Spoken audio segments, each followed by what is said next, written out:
Congrats, you got a teacher interview. Yay, I'm so proud of you. Hey guys, welcome back to my channel. My name is Laura. If you are new here, you should definitely subscribe because I am making a whole video series on how to get your dream teaching job and work at your dream school. But in today's video, I'm going to be sharing with you guys some tips to do before, during, and after your interview. So, before your interview. Now, if you have been following along with all my videos this summer, then you know that I said during one of my videos, you have to research the school. I believe it was my resume tips video. I'll link it for you guys down below.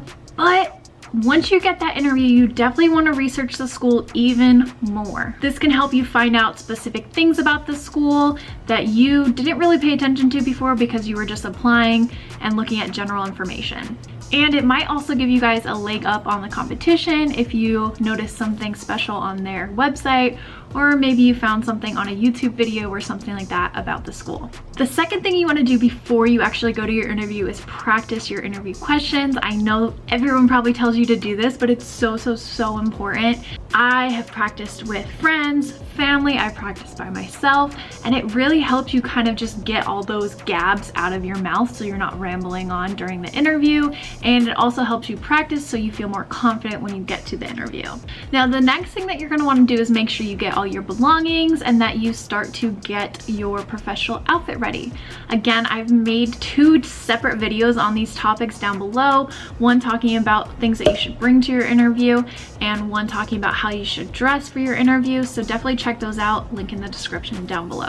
So now you're looking good, you're feeling good, it's time to get to the interview. Now, like I said in a lot of my videos, your interview might be online right now, but it's still important to get there early. If it's an online interview, then you definitely probably want to get there at least 5 minutes early so you can kind of make sure everything is ready, set up to go, and you get all your jitters out those last 5 minutes before your interview. And if it's a face-to-face for some reason, which right now it's probably not, but if it is, I've done these in the past, you definitely want to get to the school and be in the school at least 10 minutes early, maybe 15, but I would probably say no more than 15 because then you're just going to be sitting around in the front office waiting for the person in front of you to finish their interview, and that's not necessarily fun because you might hear some laughing or something that might throw you off. So yeah, I would say no more than 15 minutes. So now you're at the interview. Let's get into what you should be doing during the interview.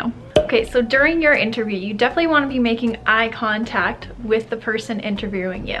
Now, let's say you have more than one person interviewing you. You definitely want to make sure you're scanning the room, or let's say your interview is online, you want to be making sure you're looking in the camera and not looking at yourself, because if you're looking at yourself, the people are going to be able to tell, and eye contact is just respectful. Also, make sure that you're listening to the questions. In my interviews lately, they've been giving me multi-part questions, and by the time I'm done answering the first part, I forget what the second part is, so definitely make sure you're listening to the parts. It's okay to ask to repeat the second part if you need to, but yeah, definitely make sure you're listening. Now, if you've been following along with my video series this summer, then you know that I have definitely told you guys to make sure that you write down notes in your teacher folder so that way you know what kind of answers you're going to give during an interview. It's okay to use those notes. You also, if you went ahead and made some sort of teaching portfolio, you can go ahead and look at that as well. You can use that as an example. If you made it, use it. The next thing to do during your interview is try not to fidget a lot. I know, like me, I like to play with my hair, so if you're nervous, just try to not do that as much as possible because it is distracting, but you know, if it happens, don't freak out. You'll be fine. And then the last thing is make sure that you have questions prepared. My next video is going to be 7 questions that you should definitely ask at your interview or before accepting a job, so make sure you stay tuned and subscribe so you don't miss that video. But have those questions prepared because 9 out of 10 times you're going to be asked, do you have any questions for us at the end of an interview? And another bad thing that could happen is you just sit there and you don't have any questions, or you make up a question out of thin air and it's awkward. So yeah, definitely have questions prepared for you or for them. So you finished the interview, you followed all my tips for before and during, and now it's the end of your interview or maybe after your interview. One important thing that you can do that'll help you stand out after your interview is to send a thank you email or a thank you note. Now in my last video, I believe, I told you guys that you should definitely bring thank you notes with you to the interview if it's face-to-face, because then you can quickly run out to your car, write something that stood out to you about the person or the interview, and you can go ahead and fill it out and drop it off right then and there to the receptionist. If it's not face-to-face, or if you don't have thank you notes, you can definitely go home, write an email thanking them for the interview, thanking them for their time, because they are taking a big chunk out of their time, out of their summer to interview you. So a little thank you goes a long way. Now you probably asked them during the interview when you're gonna be hearing back from them about whether you got the position, or maybe they told you that you're gonna hear back from at a certain time from them. Definitely follow up with them if you haven't heard from them at that point in time. Now let's say you didn't ask that, or they didn't tell you a time frame when they should get back to you. I would say probably 2, 3,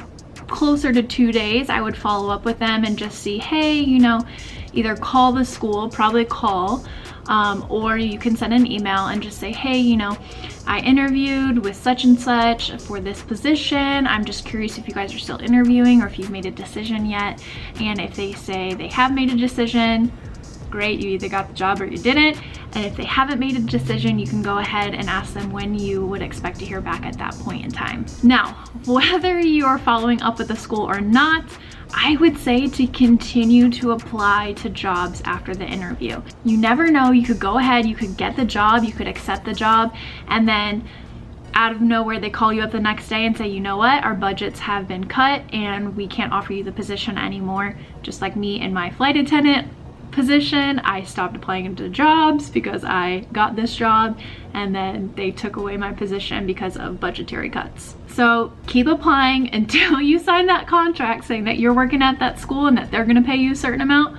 Keep applying. But yeah, those are all the tips that I would say to do. I know that they're pretty basic, but just make sure you do all of them and you should be fine and you should be able to get a job. So definitely subscribe. And if you haven't checked out all the other videos in this series, my playlist is linked down below, so go ahead and check that out. Go ahead and give this video a like if you enjoyed it, or if you are gonna try any of these tips, leave me a comment down below so that way I can hear them. Oh, and fun thing, I asked this in my last video, but let me know if there's any like superstitious things that you do before an interview. Maybe you like carry a lucky rabbit's foot or something, I don't know, whatever you do, let me know. I would love to hear them down in the comments below. But that is it for this video. I hope you guys enjoyed it, and I will see you guys in my next one. Bye.